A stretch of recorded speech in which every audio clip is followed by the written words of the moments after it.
Altona, near Charlestown, West Virginia, is a historic farm with an extensive set of subsidiary buildings. The original Federal-style plantation house was built in 1793 by Revolutionary War officer Abraham Davenport on land purchased from Charles Washington. The house was expanded by Abraham's son, Colonel Braxton Davenport. During the Civil War, the farm was a favored encampment. Generals Philip Sheridan and Ulysses S. Grant both used the house as a headquarters and meeting place. The farm was sold out of the Davenport family in 1906, but repurchased in 1936. In the interim, a Sears, Roebuck house was added to the property.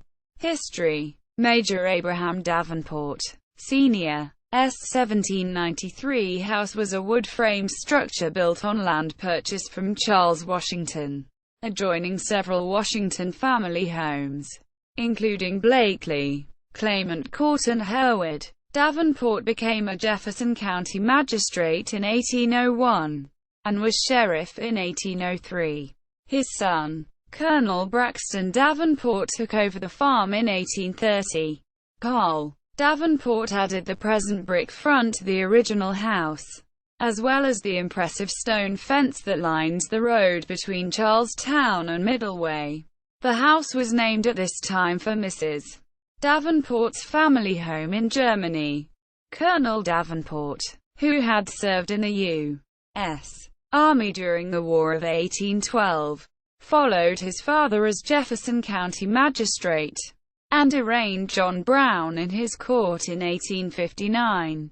Braxton Davenport was also a Virginia state legislator, serving 4 terms. During the Civil War, Altona became a favorite headquarters for Union and Confederate forces. The front drawing rooms were used for conferences, and Sheridan used the farm's horses and carriage. Altona was therefore saved from the destruction that overtook other nearby estates. Altona served as a refuge when nearby Locust Hill was the scene of fighting and destroyed.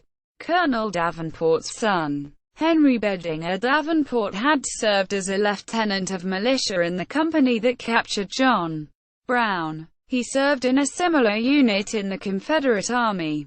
Henry continued to operate the farm after his father's death and extended the stone fence. He died in 1901. The family sold the farm in 1906. Between 1906 and the repurchase of the property by Henry Davenport, Jr., the barn was doubled in size and a Sears, Roebuck house was built on the property next to the mansion house. The house remains in the Davenport family. Description. Main house. The main house is a 2-story 5-bay brick house, painted white on a local limestone foundation, with a hipped slate roof. The roof was raised in 1936 and dormers were added. Paired chimneys rise on the east and west sides. The weatherboard 1793 house remains as the rear portion of the main house, but was clad in brick in 1936. The 1936 renovation also added formal entry porches on the south and east sides. Windows are typically 6/6 double-hung sashes with brick flat arches. The interior is oriented around a center hall leading to the kitchen at the rear. The hall is entered through the south porch door, which is topped by a leaded glass fanlight. 2 symmetrical living rooms flank the hall at the front. The 1793 portion of the house contains a reception room and a dining room. The second floor is arranged in the same manner as the first, with rooms, doors and fireplaces in the same locations. The main stair continues to the attic. The basement contains a similar room arrangement to the first floor, with fireplaces in the rooms. Bank barn. The 198 feet, 60 meters, long bank barn is built on a cut local limestone foundation, with weatherboard forebay and upper level. 2 large square cupolas are placed over old and new sections of the barn.